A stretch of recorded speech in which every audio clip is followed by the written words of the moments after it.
जय हनुमान ज्ञान गुण सागर, जय कपीस तिहुँ लोक उजागर। रामदूत अतुलित बल धामा, अंजनी पुत्र पवन सुत नामा।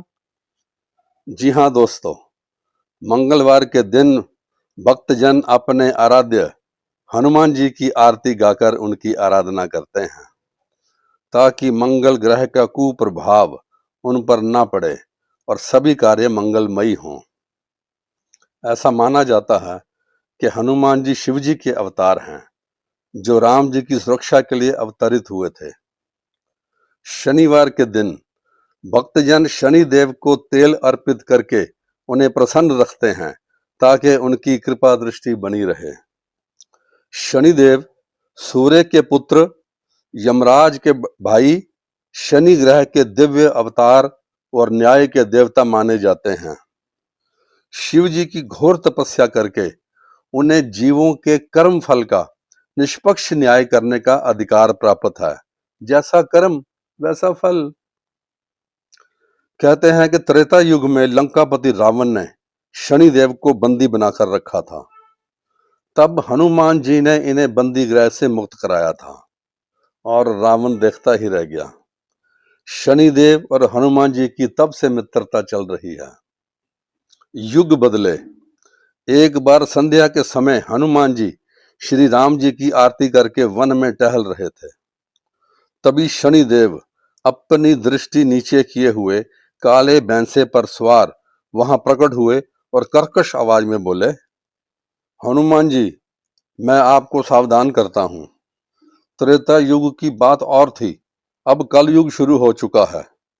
आपका शरीर बहुत अल्प हो चुका है, लेकिन मेरा बल कई गुना बढ़ गया है। आज से आप पर मेरा 7.5 वर्ष का दशा काल आरंभ होता है, तो मैं आपके शरीर में आ रहा हूं। हनुमान जी कहने लगे, आप कहीं और जाइए महाराज। ये ग्रहों का प्रभाव पृथ्वी पर जन्म लेकर मरने वाले प्राणियों के ऊपर पड़ता है। मेरे शरीर में रघुनाथ जी के अतिरिक्त दूसरे किसी को स्थान नहीं मिल सकता। इस पर शनिदेव कहने लगे, लेकिन मैं सृष्टिकर्ता के विधान से विवश हूं। चूंकि आप पृथ्वी पर रहते हैं, इसलिए आप मेरे प्रभुत्व क्षेत्र से बाहर नहीं हैं। आप पर मेरी 7.5 आज और इसी समय से आरंभ होती है, आप इसे टाल नहीं सकते। तब हनुमान जी बड़े विनम्र स्वभाव में बोले, अच्छा होता शनिदेव यदि आप मुझ वृद्ध को आप छोड़ देते। वैसे भी मैं तो एक उपदेवता हूं।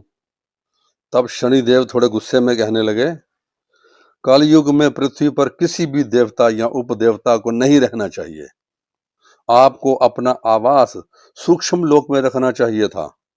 अगर आप पृथ्वी लोक पर रहेंगे तो कलयुग के प्रभाव से बच नहीं सकते।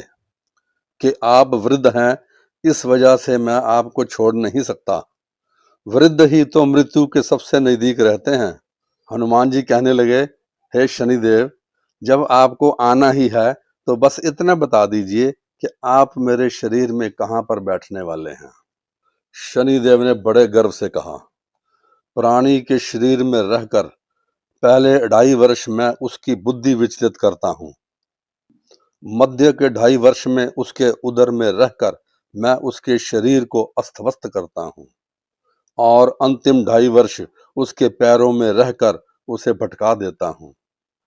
इतना कहकर शनिदेव हनुमान जी के शरीर में प्रवेश कर गए। हनुमान जी का सिर चकरा गया और उसमें भारी खाज होने लगी। सिर की खाज मिटाने के लिए उन्होंने एक बड़ी शिला अपने सिर के ऊपर रख ली। शनिदेव बोले, महाराज आप ये क्या कर रहे हैं? हनुमान जी ने कहा, आप सृष्टिकर्ता के विधान से विवश हैं, तो मैं अपने स्वभाव से विवश हूं। आपने अपना काम कर दिया है, अब आप मेरे काम में बाधा मत बने। मैं आपकी कोई बात सुनने वाला नहीं हूं। इतना कहते हुए हनुमान जी ने एक दूसरी शिला अपने सिर के ऊपर रख ली। तब उनके अंदर से शनिदेव बोले, मैं आपसे संधि करने को तैयार हूं। हम दोनों त्रेता युग से मित्र हैं। मैं 7.5 वर्ष की बजाय 2.5 दिन आपके अंगों में रहना स्वीकार करता हूं। हनुमान जी ने तीसरी शिला उठाई, अपने सिर के ऊपर रख ली और चौथी शिला रखने को तैयार थे। तब शनिदेव लगभग चिल्लाते हुए बोले, मुझ पर कृपा कीजिए पवन कुमार, रामदूत, अनंजेय, नमः नमः नमः। आप मुझे बाहर आने का अवसर तो दीजिए। मैं ये वचन देता हूं कि आज के बाद उसका भी उत्पीड़न नहीं करूंगा जो आपका स्मरण करेगा। तब हनुमान जी ने अपने सिर से शिलाओं को उतारकर यथास्थान पर रख दिया और मुस्कुराते हुए बोले, शनिदेव, शायद आपने मुझे पहचाना नहीं। मैं अपने सिर पर 5 शिलाओं को धारण करके प्रलय प्रतंक रह सकता हूँ। मैं रघुवर जी का सेवक हूँ। मेरा नियंत्रण, मेरा संचालन और मेरा पोषण प्रभु राम ही करते हैं। श्री राम के सेवकों पर कोई मंगल ग्रह या कोई शनि ग्रह अपना प्रभाव नहीं कर सकता। तब शनि देव ने हाथ जोड़कर हनुमान जी से क्षमा मांगी और अपने शरीर पर लगाने के लिए उनसे तेल मांगा।